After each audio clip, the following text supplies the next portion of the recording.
The consensus.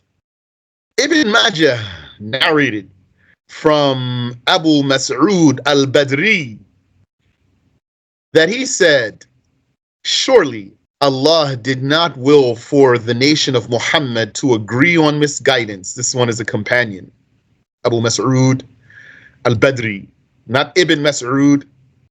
This is then, this is a conviction of the Sahaba about the ijma'.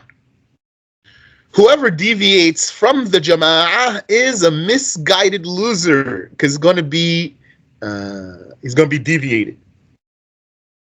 But we're not talking about here someone who has an anomalous saying, a mujtahid, a proper mujtahid, who has an anomalous saying because of his lack of the evidence, because of something missing in his knowledge, so that he came to a wrong ijtihad, definitively wrong ijtihad. We're not saying this one is a misguided loser. No. Yeah, we're not going to call him deviated here. But his ijtihad is going to be shadh, anomalous or irregular, and won't be permissible to take it. Like the saying of those who said that it's permissible to rent out the slave woman for sexual pleasure. Don't take that saying. Or like the saying of who said that you can continue eating during the dawn in Ramadan. Don't take the saying also. The consensus is evidence in the sacred law of Muhammad sallallahu alayhi wasallam and decisive proof for the rulings. Patching anything mughayyab, anything that may not have reached us or was not explicitly mentioned. May not have reached us means could have been transmitted and then faded out of circulation. Like a hadith of the Prophet alayhi salatu wassalam. The consensus is evidence. Footnote. An-Nazam and the Rafidah, An-Nazam is a Mu'tazili, and the Rafidah, the Shiites, are of the opinion that it is not evidence. That means they believe all scholars can agree to something, and that's not a proof for anything. However, the Rafidah said that if it were concluded with the existence of an impeccable imam, don't forget Shiites believe in an impeccable imam, so that's their take on the religion. We don't say this here, this talk here. Who's impeccable according to us? Prophets are impeccable. You learned what their impeccability includes. Angels are impeccable. You know what their impeccability includes. The saints are impeccable from committing blasphemy. Not more. They don't have more impeccability than that. And the nation at large is impeccable from agreeing to a mistake. And we don't believe that an imam, some khalifa, is going to be an impeccable one. So this is Shiite doctrine here. The Rafidah said that if it were concluded with the existence of an impeccable imam, that it is proof based on the saying of the impeccable one, and not because the scholars agreed to it. So the consensus is evidence in the sacred law of Muhammad sallallahu alayhi wasallam, and decisive proof for the rulings. Patching anything mughayyab, what may not have reached us or was not mentioned explicitly. Footnote. There would be something not explicitly mentioned in the text of the Quran or the Hadith, or there would be some reason, an illah, for a ruling, and the consensus would be concluded as its evidence. We are not accountable for seeking evidence that did not reach us, because it didn't reach us. So how are you going to get it? How are you going to use a proof that fell out of circulation? We are accountable for accepting what the scholars have agreed upon and being certain of its validity as a consensus. being certain of the consensus's validity. Some innovators, such as the contemporary Mushabbihah, the God comparers, as well as other prior followers of Ibn Taymiyyah, said the conclusion of a consensus is inconceivable and there is no way to know it. So what does that mean? They're not saying there's no way for all the scholars to agree about one thing. That's not what they're saying. They're saying if they were to agree to one thing, there's no way you could know about that. Footnote. They claim that Imam Ahmad, may Allah accept his deeds, denied the conclusion of the consensus and denied any way of having knowledge of such a conclusion. Yeah, and if you understand the religion, then you know this cannot be true. They lied because the narrations from him confirming the consensus are confirmed from Ibn Munzir and others. Yani, there's documents of Imam Ahmad confirming the consensus, like the case of the prohibition of selling a debt for another debt, as well as other cases. The evidence that the conclusion of the consensus is conceivable is that the consensus is only concluded based on a text or a deduction. A text means a verse or a hadith. There would be an ayah from the Quran, or there would be a hadith of the Prophet ﷺ. Based on that, the scholars would agree to one thing. Or a deduction that they all came to the same conclusion. Its scholars are ordered to seek that proof. Yani, the scholars of this field, the scholars whose agreement constitute this consensus of which we speak, they are ordered to seek that proof for some case, meaning there's a case. They're seeking the proof for a case. A question arises. So what's the answer to this question? And what's the proof for that answer? They are ordered to seek that proof, and their motives and reasons for making ijtihad are present because the case arose. Thus, they're achieving an accord and falling in line with one another is valid. It's valid. It's possible that this case arises, and so everyone who's a qualified scholar, which means mujtahid here, would seek the proof for this case and the answer for this case. So there's nothing impossible about them coming to the same answer altogether. Altogether means every one of them. This doesn't mean that they have a conference about it also. Maybe some people imagine consensus means they have a conference and they deliberate about the case. No, it doesn't mean that. Could be this scholar in this city, this scholar in this country, this scholar over here, and that scholar over there. Mujtahids, I mean. When they looked into this case, each one, with the proofs at his disposal, came to the same answer. Hence, if they are ordered to seek the evidence of a case, and its evidence is limited, it's limited evidence. Yani, you have the Quran, they're going to have memorized all the verses of the Quran that pertain to rules, the hadiths of the Prophet ﷺ that pertain to rules, and the motives for those seekers of the evidence are existent. Yani, there's something that set them into motion to look for the case, to get to the bottom of the issue. Then its conclusion is conceivable. That is, for them to come to, and each one to come to an answer, and then that answer to be the same answer for each one of them, that is conceivable. A practical example that clarifies this case is the validity of all people agreeing on sighting the crescent. Yani, this is an analogy. Would someone find it impossible and far-fetched that all of the people could agree that the crescent was sighted? It's not impossible or even far-fetched.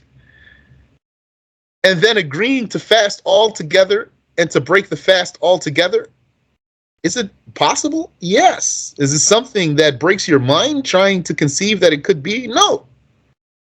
Since the people are ordered to seek the crescent, that's the proof they're looking for, so that they would fast or break their fast, and the times and places of the crescent are known and limited, you know where the crescent appears and when, by knowing its patterns, and the motives and reasons for them to seek it exists, which is that they want to start fasting and terminate the fasting.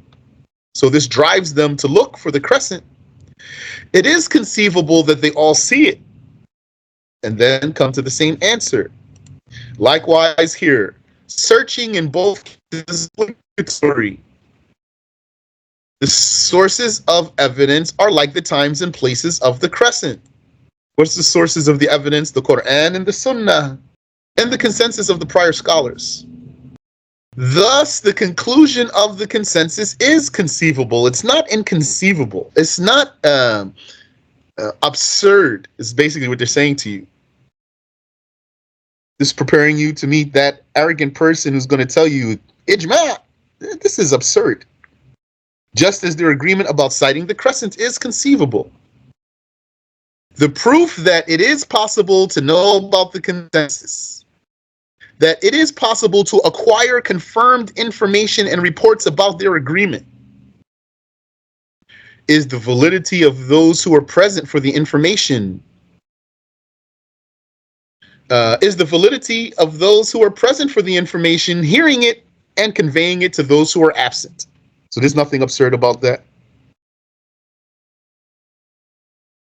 Those who are present for the information, the information and the reports about the consensus. Like during the time of the Sahaba, if there was a case and all the Sahaba agreed about it, then it's not impossible that there's someone who is aware of this agreement amongst all Sahaba, mujtahids. I don't have to keep saying mujtahids. This is a case for the mujtahids, not for anyone else. If I say scholars in this context, means the mujtahids.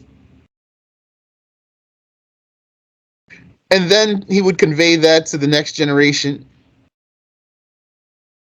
The proof that it is possible to know about the consensus and to acquire confirmed information and reports about their agreement is the validity of those who are present for the information, hearing it, and then conveying it to those who are absent. By that, one would know their agreements and sayings, just as the religions of the different kings and the different people and the schools of the nation are known. Yani, don't we know, for example, there's 4 madhabs until today? How we knew that? And isn't it known what were the religions of different kings and different peoples and situations of different peoples? Yeah. So why it would be impossible, if those things are possibly known, why would it be impossible to know that there's a consensus amongst the scholars?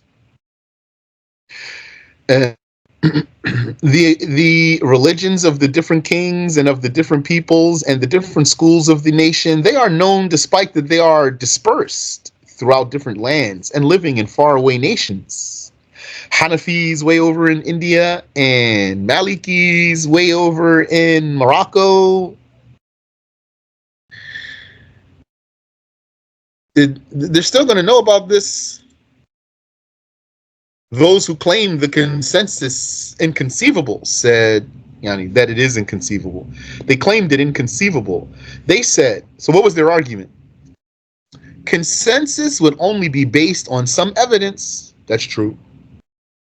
And they said, it is normally impossible that the scholars from east to west would unanimously agree on the same evidence. That's false. But that's their argument. Yeah, and there's no reason to say this. So that's how a lot of people, they have fallacious arguments. One of the premises in their formula, in their argument, is false, or at best weak. This one is false. It's normally impossible that the scholars from east to west could unanimously agree on the same evidence. In fact, they assert, the norm is that their statements would differ and their opinions would conflict. They say, Whatever is not usually conceived is like what is inconceivable by observation. Anything not usually conceived is like what is inconceivable by observation. And therefore, it is like what is impossible. This is what they said. So let me know if that argument of theirs is not clear for you. And recognize that this is how the people theorize, especially the non-Muslim people. They have theories about things, how things should go. Well, it's just assumptions in their mind. They're making a leap from one idea to another idea. What strings these leaps together is assumption and imagination, not true fact. And then they say, therefore, and they come to an answer. I'll tell you something that I think fits there. Nobody's convinced me otherwise yet. Which is, did you ever hear people say, you want to lose weight? You got to eat more. La hawla wa la quwwata illa billah. With the exercise, of course. So you got to exercise, but you have to eat more. And just adjust the carbs and like this and the calories, but eat more. And then that's going to accelerate your digestion. Not less. Don't eat less. So, Al-Azami here. That's why nobody showed me a fat person who doesn't eat. Yani, anytime I saw a starving person, he was skinny. La hawla wa la quwwata illa billah. It's just an example I'm giving you here. So like that, people, they if it can make a sense in their mind, then they say, okay, yeah, let's go with it. Because it just somehow works in their mind. But it's imagination. In refutation, we say what you assert is only conceivable if the issue were based on what they wanted and desired. What you assert is only conceivable. Your claim is only conceivable. Yani is only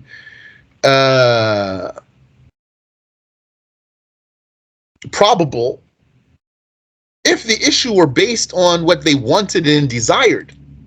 And had they been choosing without referring back to an origin, had they been choosing, picking and choosing, without referring back to an origin, a confirmed base, and without referring back to any restriction, to any rules, had the case been like that, then yes, apparently they would differ. However, if it were the case that they were ordered to seek the evidence only according to the way to which the religious law instructed, and if the sources of the religious law were known, and that means quantified, limited, and the ways of making ijtihad were known, there are confirmed rules for the process to get to the answer, then it is indeed possible for them to all correctly reach the same references because they're using the same method. Just because they're in different places doesn't mean they're going to necessarily come to different answers. Then, if they're unanimously reaching the same evidence is conceivable, the same evidence, not the conclusion, the evidence. Don't they all have the same Quran? Yes. Don't they all have the same hadiths? Yes. Then their consensus is conceivable because the consensus would be concluded based on that proof and that known method. So they're going to come to the same answer. This is what reality has proven. How many a case has been agreed upon by a Layth in Egypt and Al-Awza'i in, let's say, the Levant, and Malik in Al-Hijaz, and Abu Hanifa in Iraq. That was known about them, conveyed and memorized, that these Imams, and these are only examples, when they looked into a case, they looked into the proofs of the religion and came to the same answer. They did not differ about those cases despite their differing nations and their differing natures. Yani being individual humans, each one's different one. Maybe one's very, for example, humans. Maybe one of them is lighthearted one. Maybe one of them is withdrawn, stoic one. Maybe, etc., etc. They are different people. They are living in different places, and they had different sheikhs, and they were following different madhabs. They still came to the same conclusions about some issues. They had ijma'. Just as this is valid from them, it is valid from others too. If the opponent says, we submit to that, but knowing the consensus is not possible. So they're saying it's not that they can't actually have the same answers, but knowing that they actually came to the same answers about one case is not possible, because it is not possible to be accurate about the sayings of the great numbers of scholars with the great distance between their lands. If it is not possible to exactly know their sayings, then that is like the inconceivability of the conclusion of the consensus. So that's what they claim. We say, that is indeed possible to know by being heard by those who are present. And those who were present, by being heard by those who are present and conveyed to those who are absent, as previously mentioned. This is just like knowing the agreement of Muslims about the obligation of the 5 prayers. Are they unaware of this? That the Muslims know and agree to this, and zakat and fasting and hajj and other than that throughout the Islamic lands, despite the great numbers of Muslims and the distance between their lands. Furthermore, the consensus is by the people of ijtihad in each era, each age. And the people of ijtihad in each era are few, very quantified, limited number, to the extent that it was even said that among the companions there were no more than 10 mujtahids. Although we already said that the strongest or most accurate saying is that there were about 200, but some said 10, some said 6. So very limited number. So what prevents knowing their agreement? In every region, there would only be approximately 1, 2, or 3 people of this status. Yani normally, because the qualifications of being a mujtahid are so high that it's not like you're going to find mujtahid in every masjid. There would be, for example, a mujtahid in a town and not another one for big distance. They would be famous like landmarks, known by all, far and near. Or far and wide, we'll say far and near. So it is possible to know and gather sayings that were heard by those who were present and conveyed by those who were absent. وَسُبْحَانَ اللَّهِ وَبِحَمْدِهِ.